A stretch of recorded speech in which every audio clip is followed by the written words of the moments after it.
would ask that all the chamber board members and ambassadors please rise to be recognized. What these guys do all year long, couldn't do it without them, and we greatly appreciate them, so please give them a round of applause.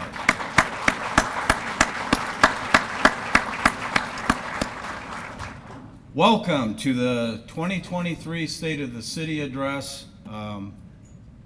Thank you, Dave Mingus, for taking one for the team. Dave served as mayor for 12 years. Prior to me coming into this office, he's a true friend, was a great mentor, and we do miss his prayers. They tend to be a little shorter than mine, so thanks, Dave. We appreciate that. We have some distinguished guests in the audience today that I would like to recognize. We have two state senators with us, Senator Kaler, Senator Turner. We have staff from Congressman LaHood's office, and we have with us State's Attorney Kevin Johnson, Sheriff Jeff Lauer, and I'd like all the elected officials and their staff from federal, state, and local, to include school board, please stand up and be recognized. We appreciate your service.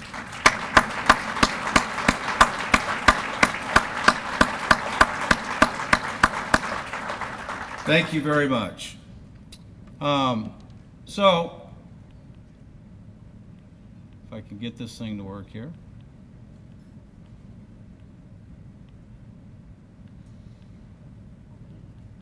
Okay.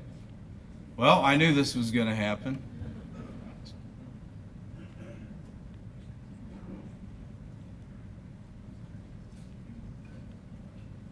Bear with us. In case you're wondering, I'm not a tech guy.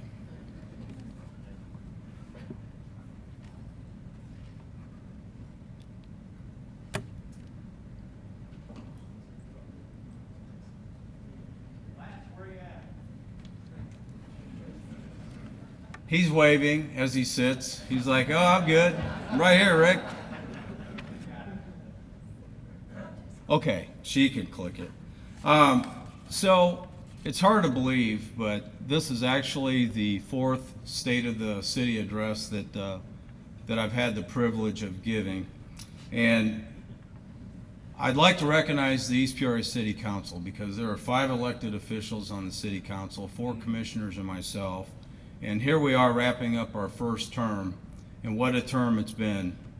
Who would have thought that we'd have a pandemic for the first time in 100 years in our literally first year in office. And then I look at all the difficult decisions that all of us made quickly.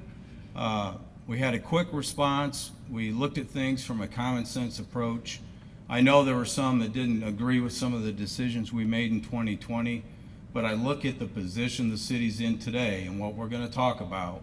Had we not had the courage to make the decisions we made together, we wouldn't be in the place we're at today. So with that being said, I'd like to recognize 2 of them are here with me today, Commissioner Seth Mingus and Commissioner Mark Hill. Gentlemen, please stand.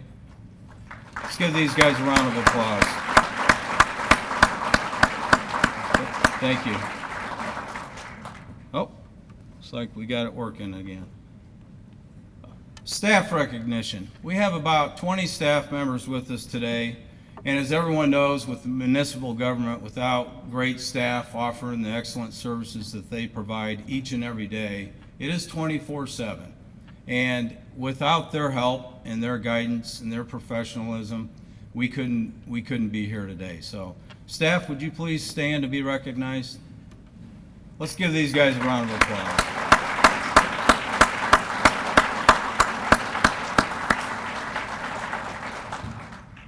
So as we prepare to head into this presentation, there are a few things I want to say. 4 years ago, with this new council, we quickly came together and we wanted to focus on things that had been ignored for 30, 40 years. And no slight to the predecessors that we had. They did their best with what they had to work with. That being said, we established a fund balance, which I thought was extremely important to place the city in a better financial position. And we also established a 5-year capital plan. And why was that important? We're a commission form of government. I served as a commissioner for 4 years, and I was just as guilty as the other commissioners of looking out for my department every year at budget time. Well, this council quickly realized the needs of the entire city.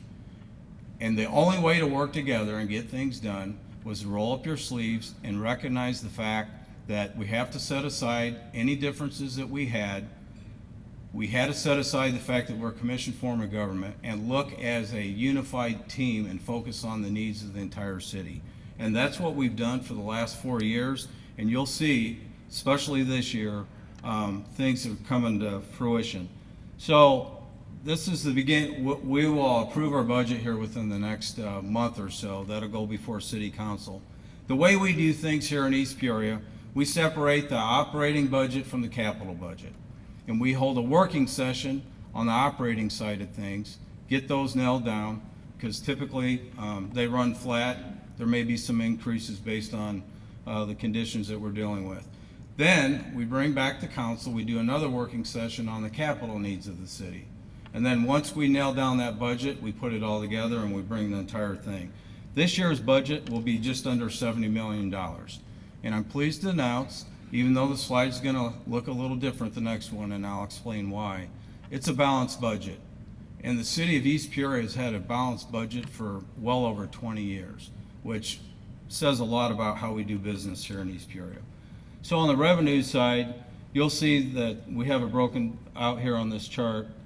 General fund wise, we're just a little over $30 million this year. But we broke it down by fund so people can have an understanding. And this slide presentation will be shared, as boring as slide presentations are.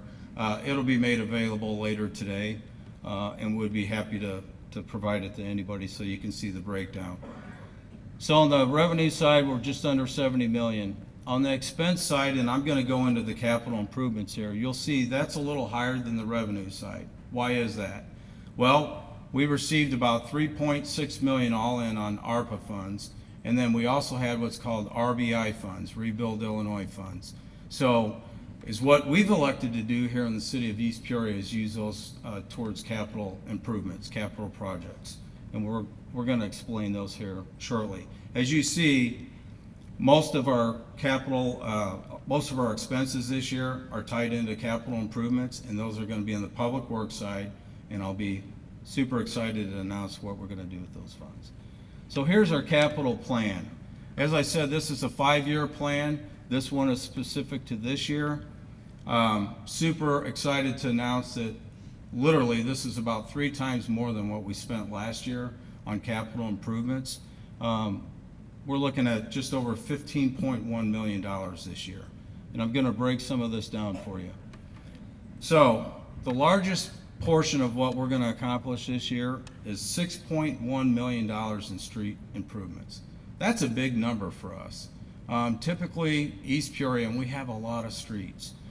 Sadly, we've just not invested in our streets as people expect and deserve. This year, that's going to change. We're actually allocating $6.1 million towards street improvements. These are what I've posted up here are the major improvements, so you're all aware. Camp in Riverside, that's what's called a PUATS project. That's been in the works for some time. Unfortunately, the costs have gone up. That project is still moving forward. That will be later this year. For those that don't know, that's at Camp Street crossing and Office Max, that intersection. That's about $1.5 million. Grange Road. People have complained about the condition of Grange Road for many years. That's actually that section that we're going to replace is actually going to be shut down this year. And we'll make sure to provide plenty of notice. Fairlane Drive. I don't believe that's been touched in 30 years. So we appreciate your patience, by the way. Yeah. Veterans will be improved this year, Winter's Way. West Washington and West Camp, I want to speak to that because Senator Kaler's in the audience and he secured some funding and we are hoping to get those projects on the books last year. It didn't pan out. So between the funds that the Senator secured for East Peoria and the funds that the city's inputting, we're improving West Washington from Holiday Inn in front of Caterpillar up to the flyover, and then West Camp That small section, whatever reason it was left out when the city made its improvements, that will be improved this year as well. East Washington Street, that's another PUATS project. So you'll see improvements this year on East Washington from Main over to 74. As a PUATS project, 80% of the funds came from PUATS, or now Tri-County Regional Planning Commission, and then the city kicked in some money. Now IDOT's reached out and they would like to work with the city and improve their stretch, which runs under 74. So we're going to try to tie all that together, which makes perfect sense. And then I'm really pleased to announce, for the first time in a long time, we're going to spend $2 million just on residential streets. And I want to stress the importance of a capital plan, because the city council, in the capital plan that we will be approving here this next month, you'll see that at minimum, we're going to dedicate at least $2 million a year in residential street improvements moving forward. Capital improvement plan. Here's some other exciting news. East Side. I've mentioned the last 2 years that you're going to see some vast improvements to East Side. I look back at how visionary East Peoria has been as a city, and this goes out to the elected officials that have served literally for the last 30 years. When you look at what East Peoria offers, East Side Sports Complex, there was nothing like it when East Peoria decided to build that out. The important part, when you build things, you have to maintain them. We recognize that. And as you see all these other sports complexes popping up, you have to keep up with what you have. So this council's recognized that, and we've invested in Eastside to date. And for those that have not been up there, please take a look at the 2 fields that we turfed. We just wrapping up artificial turfing 2 of the fields. That will include new dugouts, new fencing. We're improving the concession stands up there. We're dumping about $100,000 into the 2 concession stands as we speak. So those will be up and running by time spring games roll out. So the decision has been made this year to turf 2 more fields. Eastport Marina, for all my boaters out there, we've heard for many, many years the fact that the city has not kept up on its marina. We made some changes. Kind of forced to, but in a good way. Everything's always a blessing. So Jeff Becker, our finance director, really stepped up to the plate. We've made some changes in the management side of Eastport. We put some money into it last year. You've seen some improvements. And the one thing that we knew that we had to do was invest in dredging operations. That marina hasn't been dredged in probably 5 or 6 years. So we're going to invest $1 million to get that dredged out this year.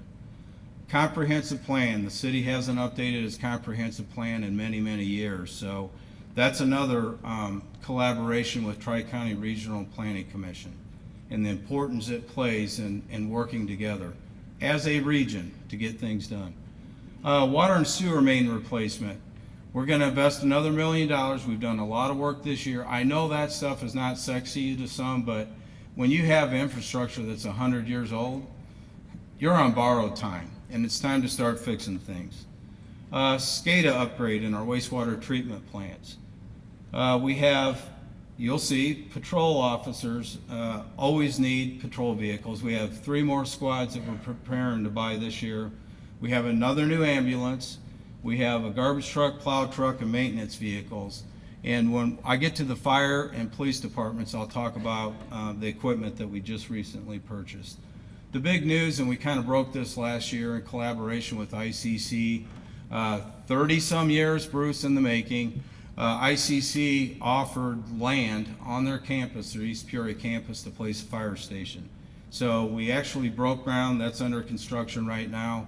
We're pretty excited about that.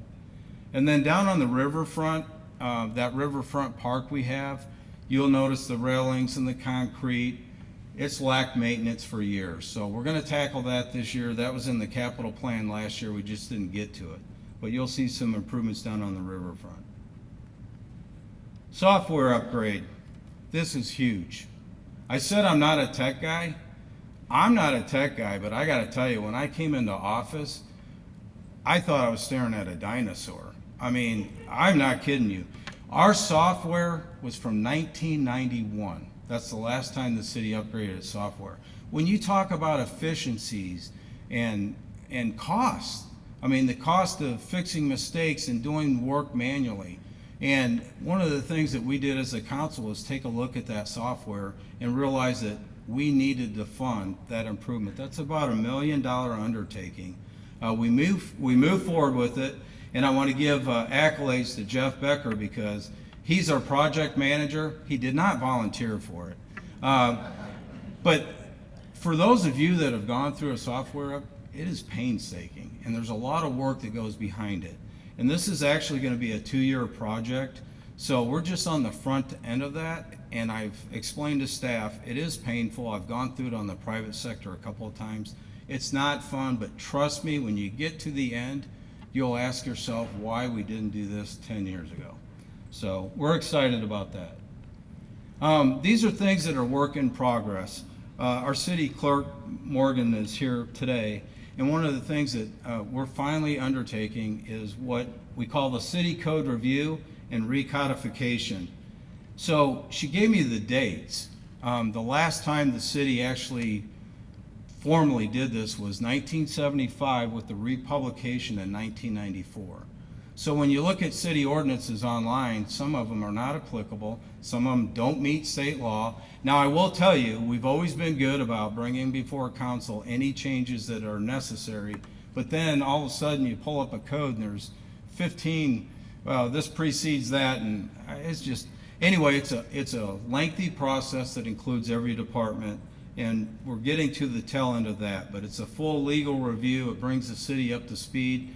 We get rid of obsolete boards and commissions that haven't been in play in this city in many, many years. So that's a big deal.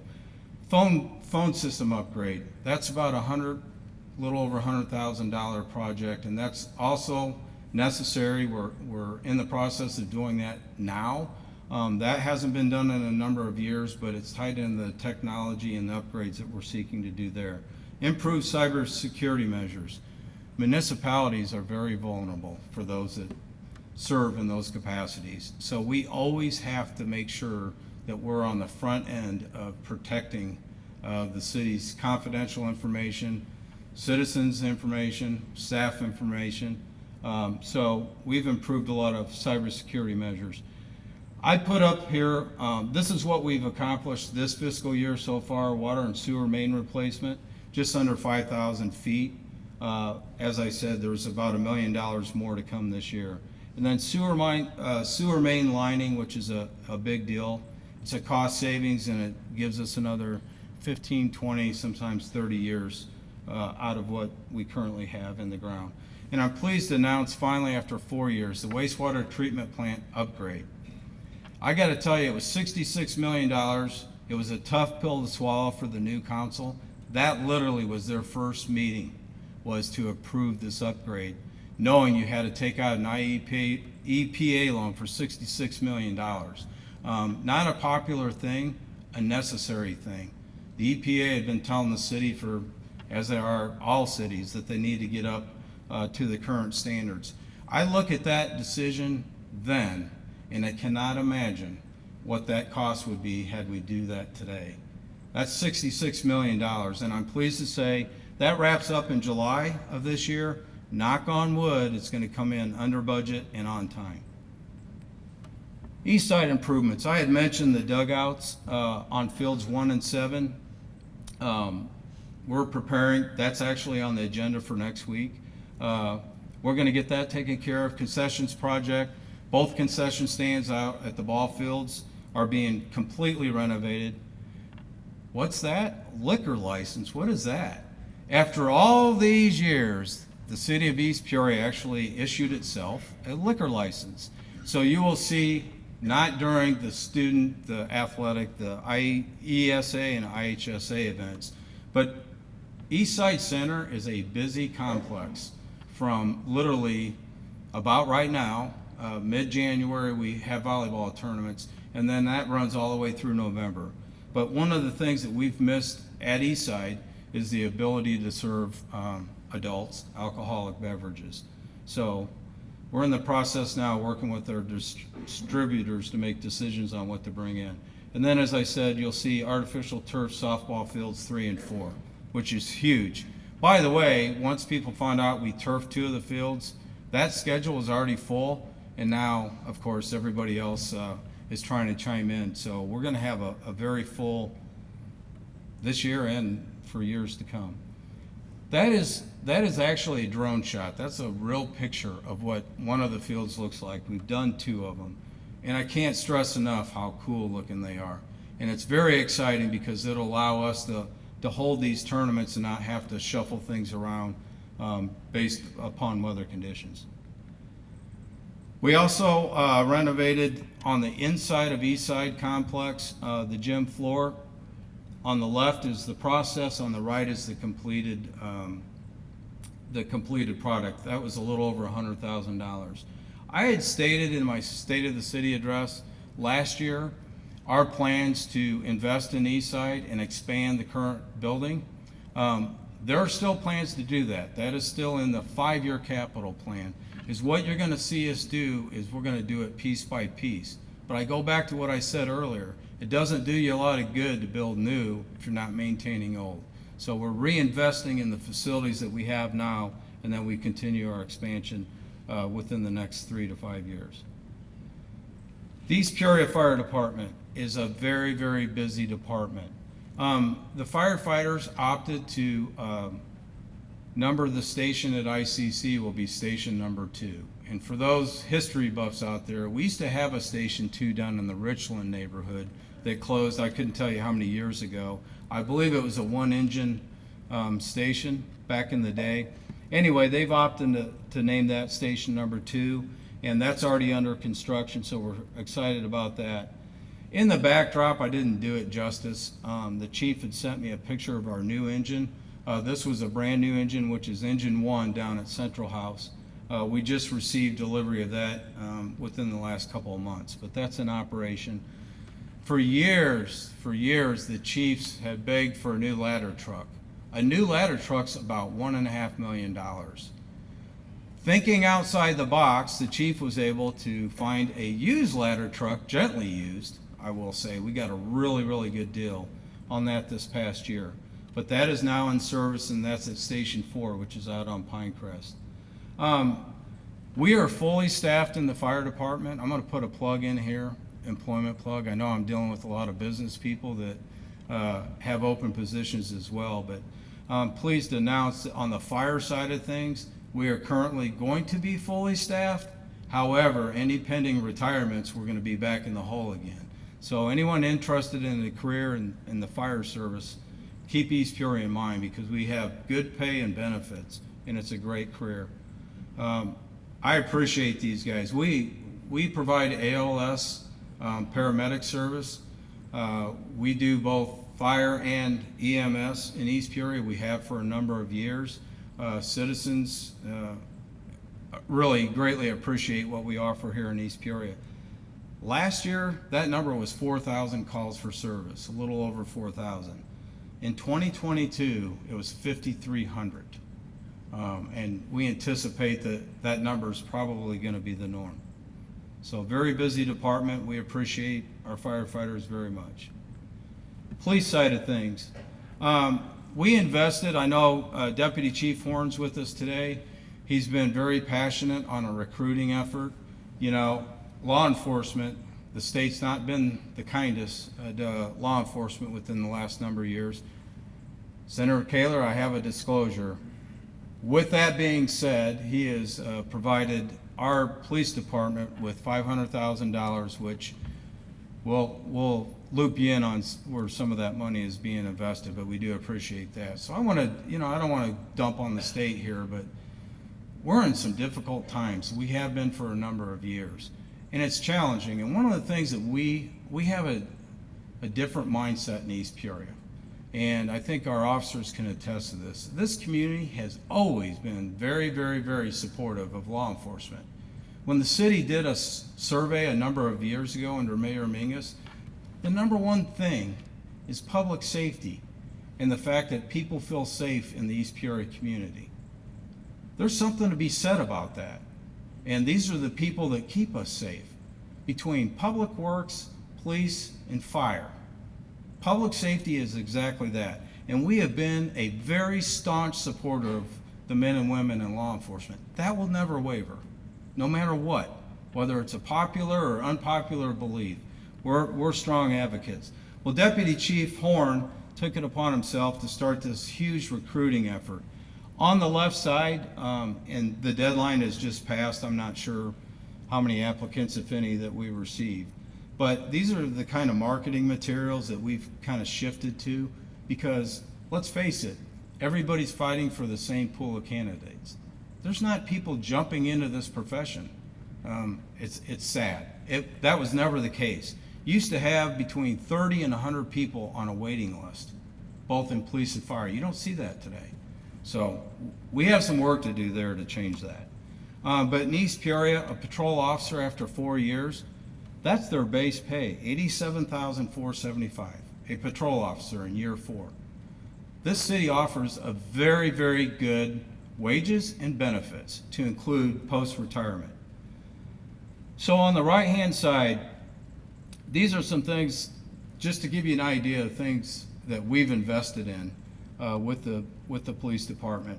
I had stated the last 2 years we upgraded to Axon Taser program. Well, this last year we upgraded our body-worn camera program with the Axon, and that was about a $700,000 investment. It was the right thing to do. And as technology evolves, it's that much more critical to protect the officers and the citizens alike to make sure we keep up on that, and we've done exactly that. This next item, I really struggled with whether or not to put this in the presentation. When we approved these auto license plate readers, you know, there was very little kickback from the public. You know, a lot of people say, well, that violates our First Amendment. I'll tell you where this stemmed from. Last April, Mayor Ali hosted the Heart of Illinois Mayors Association, and her guest speaker was her new chief in Peoria. And one of the things that he was there to ask from a regional standpoint, crime is a problem in Peoria. But think about it. East Peoria, we're a bridge away. His ask was this, out of the local chiefs: let's work together to solve what is a regional problem. Yes, it may be committed in Peoria, it may be committed in East Peoria, but at the end of the day, with no safe Peoria, there really isn't a safe East Peoria, Washington, Peak, and Morton. So one of the things that Peoria implemented were these readers. And I can tell you, they've paid for themselves in solving crime. They're not used for purposes of obtaining your information, tracking your every move. They're used to prevent and solve crime. And they've actually been very successful for us. Ghost striping and push bars. Why is that important? We've actually gone back and striped our patrol vehicles. The reason being, look what's happened to Officer Kleiber, which I'm going to talk about him next. Look at the 2 or 3 vehicles where people have violated Scott's Law. We've had 3 patrol vehicles totaled. Thankfully, other than Officer Kleiber, the other 3 occasions that that's happened, the officers were able to get away safely. So we're trying to think of ways to keep them safe. And with the ghost striping is what that is. You don't see it on the patrol vehicles during the day, but at nighttime it's all reflective, and it really pops. County-wide radio upgrade. This is both police and fire. Sheriff Lauer kind of, as the ETSB, they kind of headed this charge. That's still work in progress on the police side of things. Fire, that's up and running, and I got to tell you, it's like crystal clear.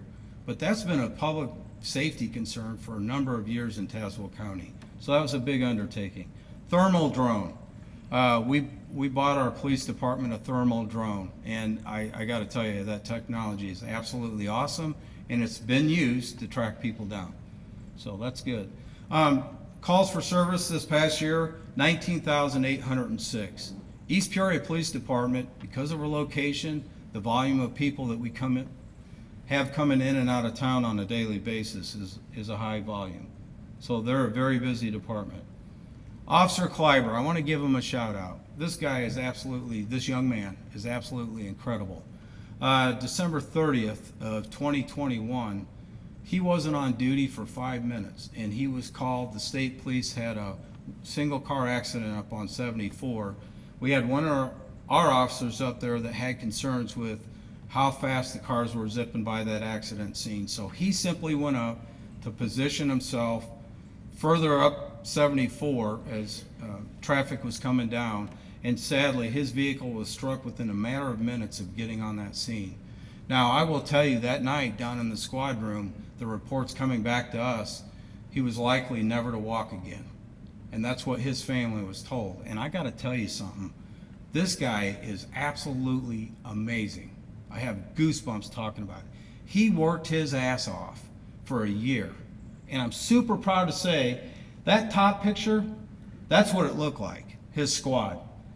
On the left, that's that young man and what he endured for a year to not only walk again, the bottom picture, to come back to work.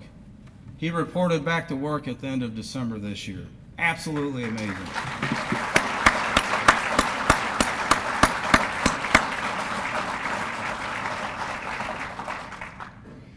Okay, I wanted to throw this up here because this is important to talk about. TC3, which is Tazewell County Consolidated Communications, those that may know, we consolidated 4 dispatch centers into one, and they have 2 centers, one in Pekin and one in Morton. Morton's kind of the backup. But they have about a staff of about 25 people that do amazing work day in and day out. These are the people behind the phones. They're the first ones that you call on the worst day of your life for help. January 1st of this year, it was rolled out and it's actually working. You can now text 911 if you happen to not be able to call. You can text 911 in Tazewell County and they'll respond. So that's a big deal. Coming in 2023, this is kind of a hodgepodge of things that, East Peoria hosts a lot of the same events every year. We don't have enough time to show you the East Side calendar for the year between all the tournaments, the baseball showcases. We have a ton of nonprofit events throughout the year. This is a very giving community, and these nonprofit events that we host every year are very well attended. I know Carol's in the audience, and we always like to give the duck race a big shout out.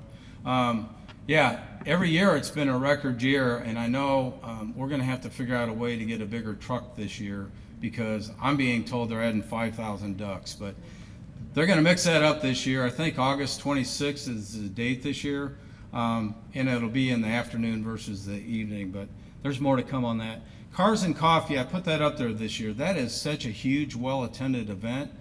We begin those in April, and they run through basically Halloween time in October. With Levy Park under construction, that will be shifted down to the Riverfront Bass Pro area this year, and those dates will be rolling out here soon. Freddy's, a lot of people keep asking about Freddy's. We talked about it for a year or two. They're actually due to break ground in April. That's going next to Regions Bank down there in the Levy District, but they are moving forward with that project.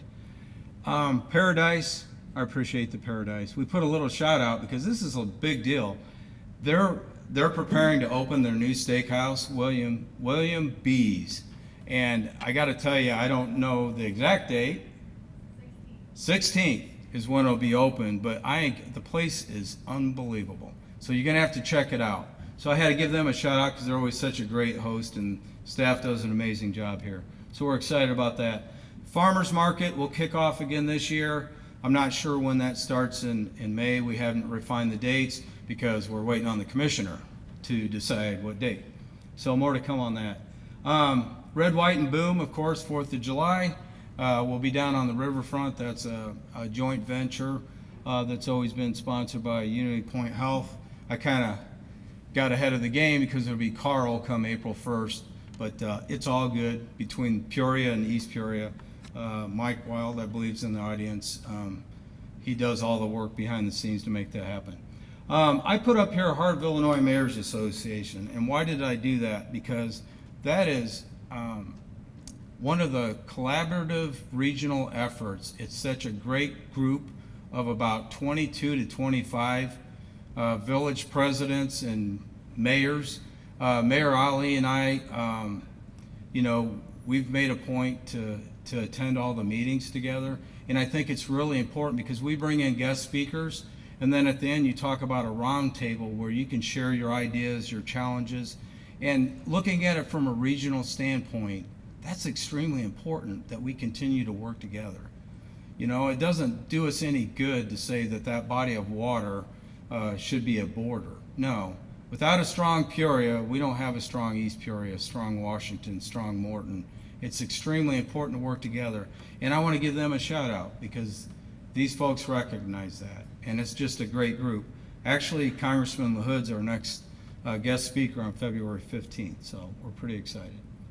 But we have a full slate of events coming in 2023 to include the Festival of Lights.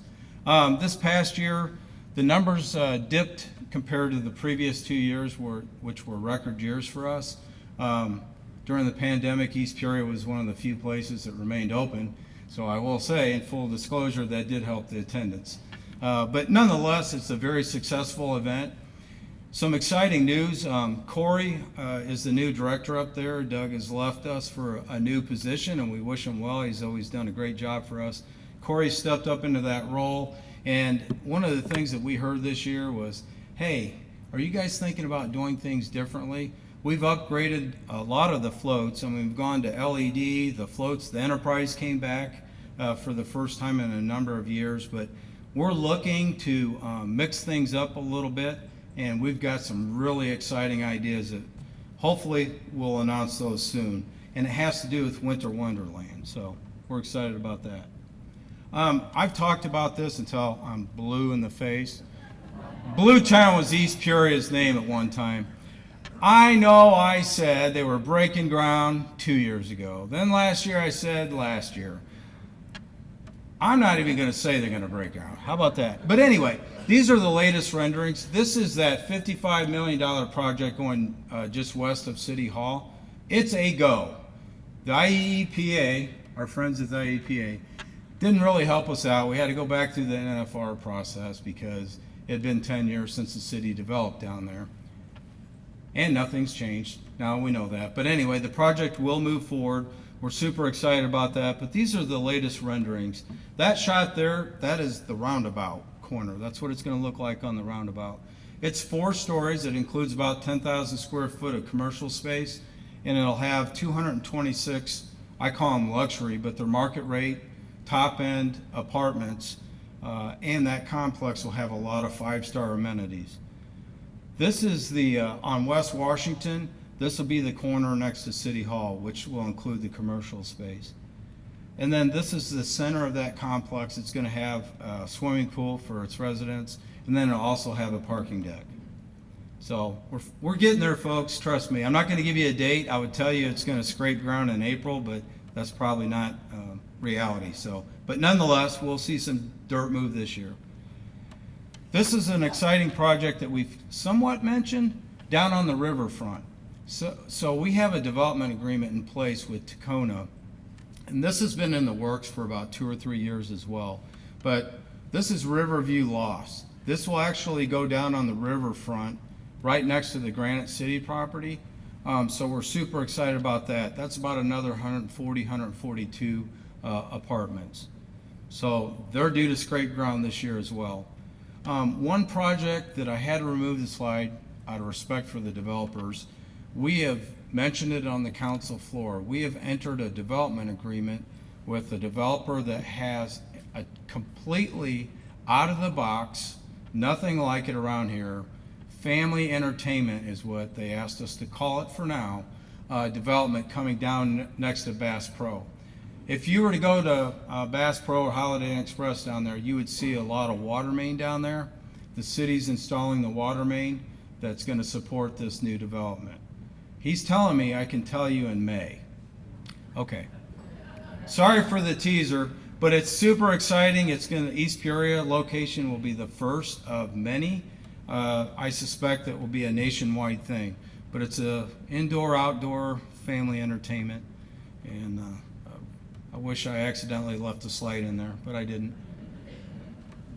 Big shout out to Gary and Kay Uftring and Uftring Chevrolet. So Levy Park, I did not go. I meant to go look today.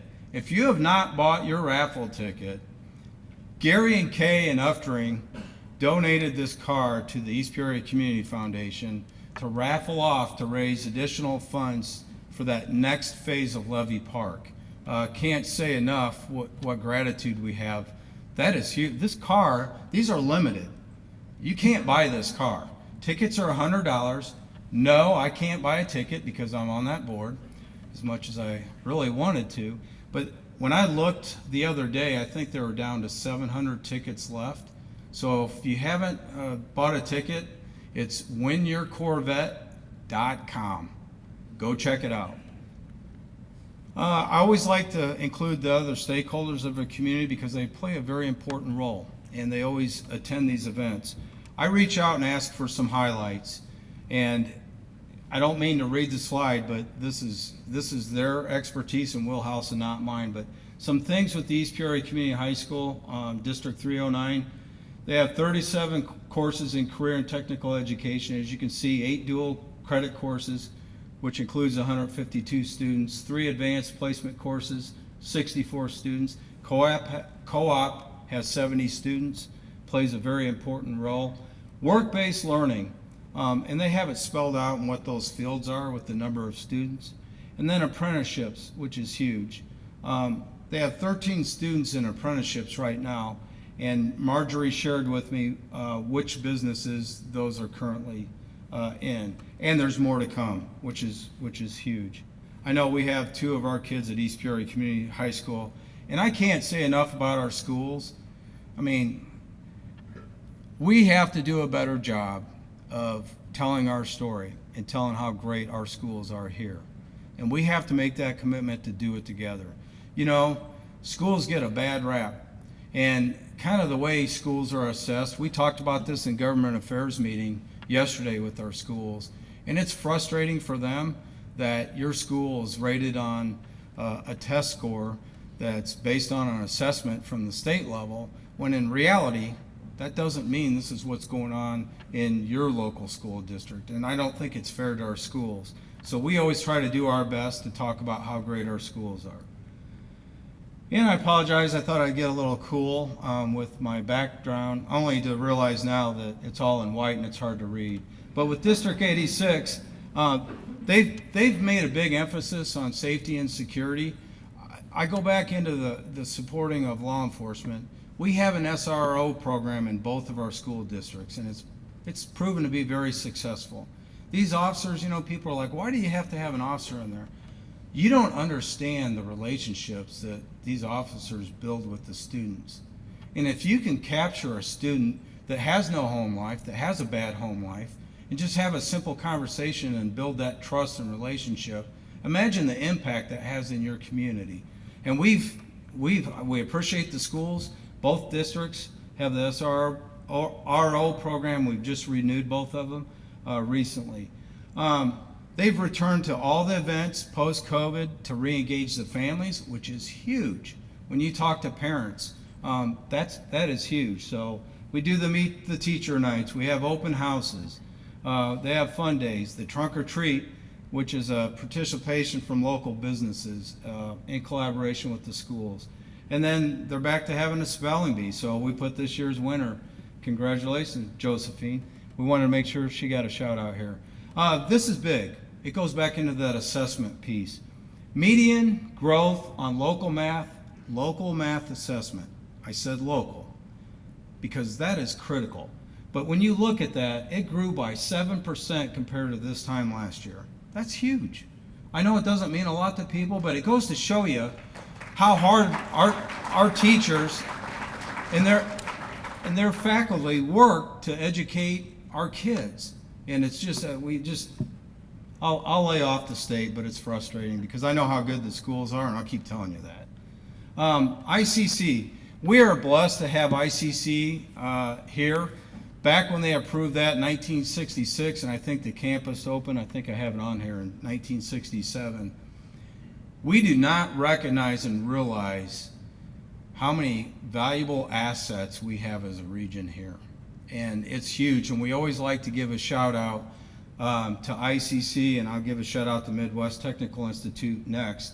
But when you look at the corporate citizenship, what does that mean?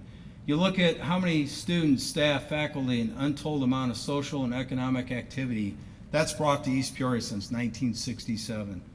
I look at the Cougarplex and the Performing Arts Center. That's not just for ICC students, it's also for residents of East Peoria.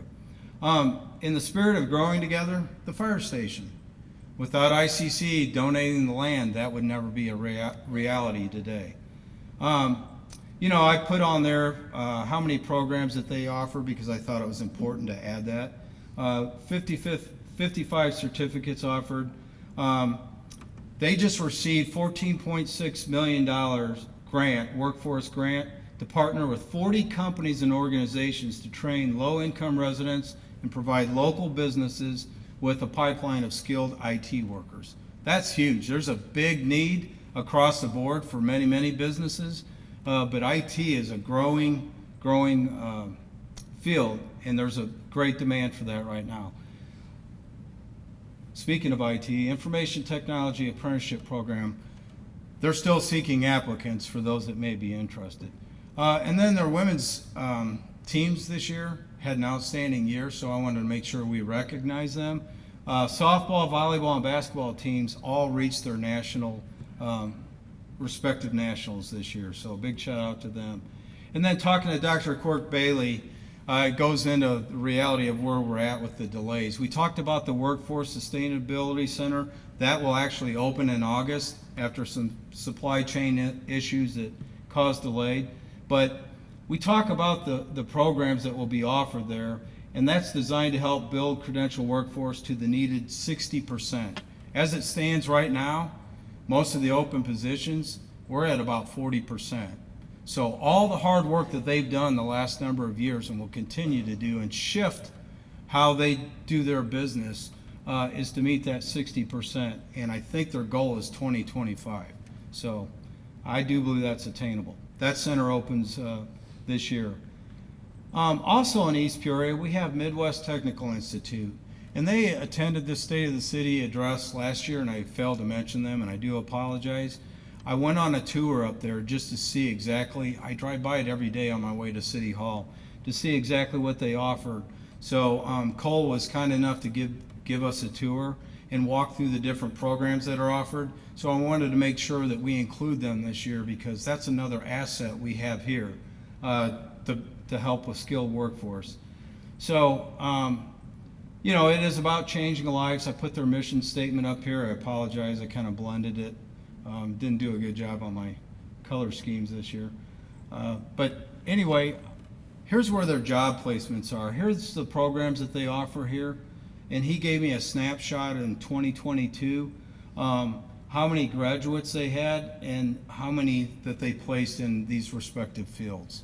So I think it's very important. And I want to say for any business out there that has these needs, reach out to Dr. Quirk Bailey and Nicole at these two fine establishments because they're here to help us and help our region. Fine Lake District Library, Gene is in the audience today. We always like to talk about our other stakeholders in the community. This Build-A-Bench is for the Levy Park. It's currently in storage. Once the park's complete, it'll be moved out there.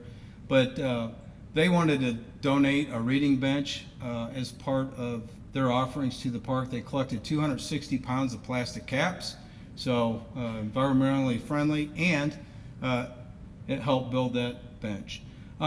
They collaborated with the Fine Lake Park District. If you go up to the farm park, they have now what they call the story walk to the farm, I believe is what it's called, to the farm park. But it's really neat. The kids enjoy it. That farm park's another little hidden gem we have in East Peoria. They rolled out their homebound delivery services for folks that can't make it to the library. That's proven to be successful. And they have a big strategic planning coming up this year. It's actually their 10th anniversary in that location. So for those that are interested, they're seeking your input. And with strategic plans, input is critical. I can tell you, even at the city level, we want to hear from you. So go to fondlaclibrary.org and provide your input. So I put this up here for a reason. I had the honor of being nominated and selected to be in the Edgar Fellows 2022 class. What is that? That's at the University of Illinois. Our former governor, Jim Edgar, created this program. And of all places, it needs to be is Illinois. And I got to tell you, I went down there. It's a 4-day program. He brings together people from both sides of the aisle, all walks of life. Doesn't matter your color, man, woman, it doesn't matter. He brings everybody together, and over those 4 days, you get to know your neighbor. Every speaker, every session that we had, you rotated. You didn't sit with the same person at the same table over the course of those 4 days. Why is that important? I view Jim Edgar as the last true statesman that we've had as a governor. I really do. And I say that with all sincerity, because that man was all about bipartisanship and doing things above board. We don't have that in the state. We don't have that in this country. And I didn't know what to expect in that class, but I got to tell you, it was refreshing. I walked out of there so hopeful, and I will tell you, I was sad during this lame duck session to see some of my Edgar Fellows go against the grain and go back to the old days of politics as usual, which is disappointing. But I want to say part of the people in this class are business people and nonprofit people. They're not just elected officials. And that is extremely important because we do all work together. And to benefit our communities, benefit our regions, that's important that we continue to do that. So I appreciate the governor. I appreciated the nomination and the selection. If you were to be nominated or selected, I cannot encourage you enough to do this. It is one awesome program. And I'm hopeful, still hopeful, that the vast majority of the people that become Edgar Fellows do the right thing in their capacities walking out the door. And then I want to do this. Mayor Ranney was a visionary leader in East Peoria. He was a 2-term mayor after serving as a commissioner on the city council. He served as our mayor from 80 to 87, and he is the one that brought Festival of Lights to East Peoria. He is the one that started to revitalize downtown with the town center projects down there. And he and his wife Sandy's with us today. She didn't know I was going to mention this today. He and his wife Sandy have been extremely engaged in this community forever. Even after he left office, that didn't stop being a great steward of the East Peoria community. And they've attended all the chamber events. They would show up at ribbon cuttings. And Jim was one of 2 mayors that I sat down with after I was elected just to get a spin on his thoughts. And for those that didn't know him personally, very candid and direct gentleman, no holds barred, and his advice I've adhered to, and I've always appreciated the friendship. And the mayors, 6 of them that we had that were still surviving, we got together in 2019. It was a great time. Wow, the stories, they'll stay in the room. But nonetheless, the mayors here have always been supportive of the community when they've left, and they've been supportive of the mayor that's in place today. So Mayor Ranney, we're gonna miss him. Sandy, yep. We appreciate you. And then finally, I'll say this. It is such an honor to serve as the mayor of East Peoria. And it truly is a blessing. And I look around this room and I gotta tell you, life is easier when you have such a great business community. You have so many amazing elected people at the local and state level. And my hope moving forward is that we continue to do that. We continue to work together to improve the quality of life for all people. So I want to thank the chamber. I want to thank all of you for taking time out to be here today. And I apologize. when I get up here, I just start talking. I don't have written notes or anything, and I tend to get carried away. Dave, I know you said keep it to 5 minutes. I'm sorry. But thank you all for being here, and if you have any questions, I'd be willing to take them. But thank you.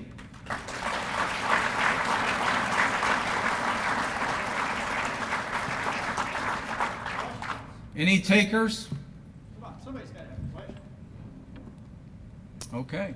They're like, no, I'm ready to get out of here. Get out of here, it's Friday. All right. Well, I will stick around, so if you do have any questions, feel free to ask them. And the door at City Hall is always open, always available. If I don't respond right away, I will respond. So thank you all. Thanks, Mayor. Thanks, Rick. Appreciate it. All right. All good? All right. Okay, when the mayor recognized folks, State Representative Travis Weaver's representative is Jarrell, got it right, is here. He came in, he was a little bit late this morning. He had something prior. So, Jarrell, welcome to the group. All right, again, as the mayor mentioned, the library has a survey going on. Gina, you got the cards back there? She'll catch you on the way out, okay? So if you would, please help them on the survey, because that's important to move forward with some of the things we have going. Can't thank the Paradise enough. They put up with us. I mean, wow. We changed this thing how many times, Jody? Several times, numbers and placements and everything. And Katrina, she's learning not to, anything I write down, don't trust, because it's going to change. Even phone calls yesterday. So, but no, we're always welcome. Everything we do is welcome to the public, because you folks serve the public, you know, with your businesses and organizations. So all we can do for you, we're a phone call away or an email, or you'll find out that I don't type very well. So just give me a call. You know, everybody's got my phone number. So again, thanks, Katrina. Paradise, outstanding as always. Real quick, Sales 101. Candidate forum next month here. Annual dinner, April, here. The prayer breakfast, we're bringing that back this year in May. That will be also here. The golf outing, you guys aren't big enough to hold the golf outing, so that'll be up at Quail Meadows. That will be in September. The Business Expo will be here in October, and then the Festival of Lights. I don't think you want all those floats down here, so we'll continue up on the hill with that. So with that, any questions? Again, the mayor's here, the representatives, the senators are here. Anything you have, please stick around, ask, and we're here. So again, can't thank you enough. Be safe, and we'll see you in March.